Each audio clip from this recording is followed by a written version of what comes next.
اچھا ہوا تمہارے آنے سے پہلے میں نے ڈریس چینج کر لیا تھا، ورنہ تم میرا ویڈنگ ڈریس دیکھ لیتے. اور شادی سے پہلے دیکھنا اچھی بات نہیں ہوتی، پرانے لوگ یہی کہتے تھے. میں ان باتوں کو نہیں مانتا.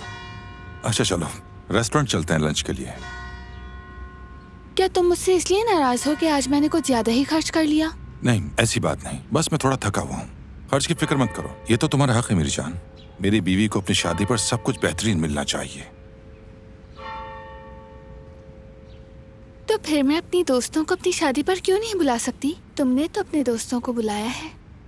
کیا مجھے پھر سے وضاحت دینی پڑے گی؟ لیکن مجھے عجیب سا لگ رہا ہے. میں کیا کہوں گی ان سے؟